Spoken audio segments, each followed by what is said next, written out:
नमस्कार दोस्तों, भारत देश के कोने में कुछ बच्चे ऐसे भी होते हैं जो पैदा होते ही हार जाते हैं।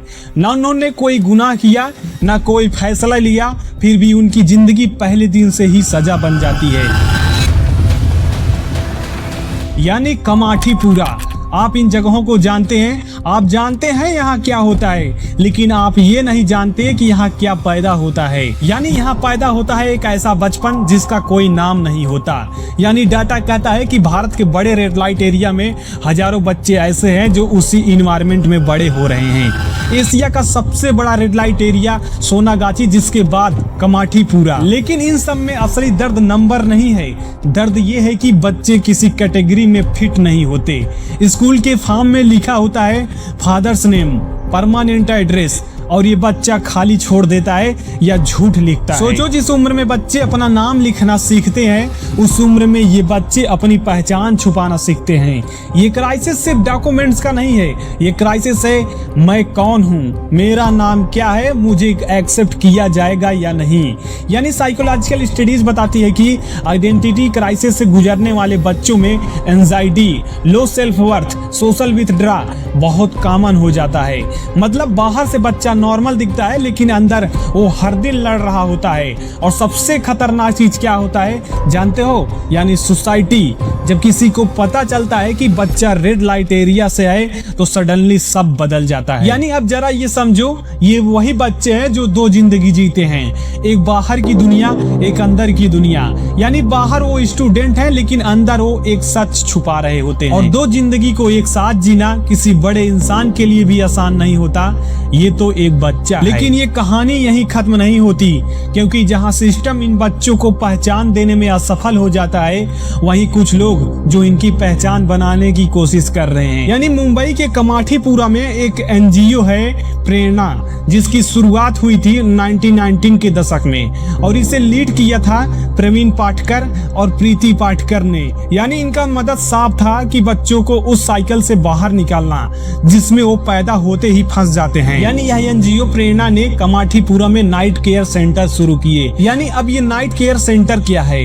यानी आपको बता दूं, जब रात में वो सब होता है, यानी जिसे हम ओपनली डिस्कस भी नहीं करना चाहते, यानी तब ये बच्चे उस माहौल से दूर एक सुरक्षित जगह पर रखे जाते हैं। यानी जहां उन्हें खाना मिलता है, सोने की सुरक्षित जगह मिलती है और बेसिक एजुकेशन सपोर्ट भी मिलता है।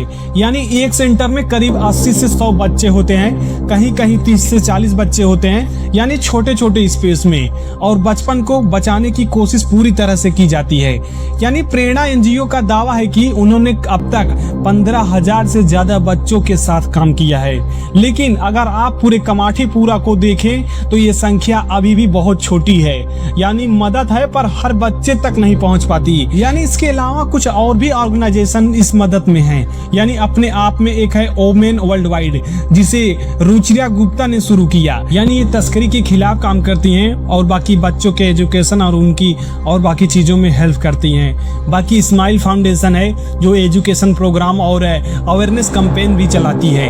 इसके अलावा स्नेहा फाउंडेशन भी काम करती है सोसाइटी में। यानी ये सब एनजीओ मिलकर सिस्टम के उस गैप को भरने की कोशिश कर रहे हैं जहां गवर्नमेंट मशीनरी कमजोर पड़ रही है। जहां इन कमाठीपुरा बच्चों की ये भी हालत है कि वो दिन में स्कूल जाते हैं और रात में यहाँ एनजीओ में आ जाते हैं। यानी यह कितनी गहरी बात है। एक बच्चा जिसे रात में अपनी माँ के साथ होना चाहिए, वो एक एनजीओ के सेंटर में सो रहा होता है। क्यों? क्योंकि वो इन्वायरमेंट उसके लिए सेफ नहीं है। लेकिन प्रेरणा जैसे एनजीओ ने ऐसे हजारों बच्चों को कम से कम एक सेफ स्पेस देने की कोशिश की है, जहां वो बिना डर के सो सके, बिना जज हुए पढ़ सके और कुछ समय के लिए एक नॉर्मल बच्चा बन सके। लेकिन हर बच्चा यहाँ तक नहीं पहुँच पाता, क्योंकि कमाठीपुरा की गलियों में ऐसे हजारों बच्चे हैं और सेंटर गिने चुने। लेकिन असली सवाल अभी भी वही है, क्या कुछ एनजीओ पूरे सिस्टम को बदल सकते हैं, या फिर ये बच्चे आज भी लिमिटेड सपोर्ट और अनसर्टेन फ्यूचर के बीच फंसे हैं? क्योंकि सच यही है, जहां सिस्टम फेल हो जाता है वहां कुछ लोग कोशिश करते हैं, लेकिन हर बच्चे तक पहुंचना आज भी एक अधूरी लड़ाई है। लेकिन अगर आप थोड़ा और गहराई में उतरो तो समझ में आता है कि प्रॉब्लम सिर्फ शेल्टर या एजुकेशन तक सीमित नहीं है। प्रॉब्लम उससे भी पहले शुरू हो जाती है, यानी पहचान से। यानी कमाठीपुरा जैसे इलाकों में कई बच्चों के पास आज भी प्रॉपर बर्थ सर्टिफिकेट नहीं होता, मतलब सिस्टम के लिए वो ऑफिशियली एग्जिट ही नहीं करते, और जब एग्जिटेशन ही प्रूव नहीं कर सकते तो फिर आधार कैसे बनेगा, स्कूल एडमिशन कैसे होगा, और आगे चलकर वोट देने का अधिकार कैसे मिलेगा। सोचिए एक बच्चा जो इस देश में पैदा हुआ लेकिन बड़ा होकर उस देश में पहचान साबित करता फिरता है, तो यह सिर्फ पेपर वर्क नहीं, ये सिटीजनशिप का भी क्राइसिस है। लेकिन अब जरा एजुकेशन की ग्राउंड रियलिटी समझे तो कमाठीपुरा में म्युनिसिपल स्कूल्स हैं, लेकिन रिपोर्ट बताती है कि एक समय पर करीब 3000 से ज्यादा बच्चे रजिस्टर्ड थे, लेकिन रेड लाइट एरिया के बच्चों की हिस्सेदारी 1% से भी कम है। यानी स्कूल है, सिस्टम है, पर ये बच्चे उस सिस्टम के अंदर घुस ही नहीं पाते। क्यों? क्योंकि एडमिशन फॉर्म से पहले ही सिस्टम उनसे वो चीज मांग लेता है जो उनके पास है ही नहीं, यानी पहचान। और जो बच्चे समहाउ स्कूल तक पहुंच भी जाते हैं, उनके लिए स्ट्रगल वहां खत्म नहीं होता, बल्कि वहीं से शुरू होता है, क्योंकि एड्रेस छुपाना पड़ता है, बैकग्राउंड छुपाना पड़ता है, और हर वक्त एक डर रहता है अगर सच पता चल गया तो क्या होगा। इसलिए बच्चे सिर्फ पढ़ाई नहीं करते, ये हर दिन अपनी आइडेंटिटी मैनेज करते हैं। लेकिन अगर हम यहाँ इन बच्चों की हेल्थ की बात करूँ तो कमाठीपुरा जैसे इलाकों में सरकारी हॉस्पिटल्स दूर नहीं हैं, लेकिन एक्सेस आज भी एक चैलेंज है। एनजीओ रिपोर्ट्स बताती हैं कि कई बच्चे रेगुलर हेल्थ चेकअप से वंचित रहते हैं। न्यूट्रिशन की प्रॉब्लम कॉमन है, मेंटल हेल्थ सपोर्ट ऑलमोस्ट ना के बराबर है, यानी शरीर भी लड़ रहा है और दिमाग भी। अब फिर आता है सबसे खतरनाक मुद्दा, यानी सेफ स्पेस।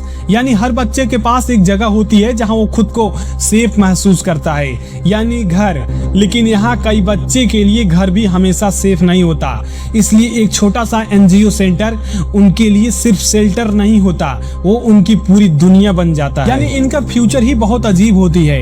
यानी एक नॉर्मल बच्चा जब बड़ा होता है तो उसके सामने ऑप्शंस होते हैं कॉलेज, जॉब, कैरियर, लेकिन कमाठीपुरा के कई बच्चों के लिए ये सवाल ही सबसे बड़ा डर बन जाता है, स्कूल के बाद क्या, क्योंकि बैकग्राउंड बैरियर बन जाता है, एक्सपोजर लिमिटेड होता है, और सिस्टम उन्हें एक्सेप्ट करने में टाइम लेता है, और यहीं पर साइकिल दोबारा शुरू होने का खतरा खड़ा हो जाता है। लेकिन सबसे खतरनाक बात क्या है पता है? यहाँ की जो माँ है वो भी नहीं चाहती कि उनके बच्चे वही जिंदगी जिए, वो चाहती है कि उनका बच्चा पढ़े, आगे बढ़े, नॉर्मल जिंदगी जिए, लेकिन जब सिस्टम पूरा साथ नहीं देता तो सपने अक्सर अधूरे रह जाते हैं। लेकिन अब सवाल ये है कि क्या इन बच्चों की गलती है?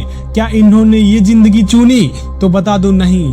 फिर भी पहचान के लिए लड़ना पड़ता है, एजुकेशन के लिए लड़ना पड़ता है, एक्सपेक्टेशन के लिए लड़ना पड़ता है, और शायद सबसे बड़ी लड़ाई होती है खुद को साबित करने की। लेकिन अगर बात करें ऐसे सच की जिसके बारे में बहुत कम बात होती है, यानी legal protection VS ground reality, यानी कागजों में भारत के हर बच्चे को प्रोटेक्शन मिला हुआ है, right to education, child protection law, और सबसे बड़ा जेजे एक्ट यानी किशोर न्याय अधिनियम।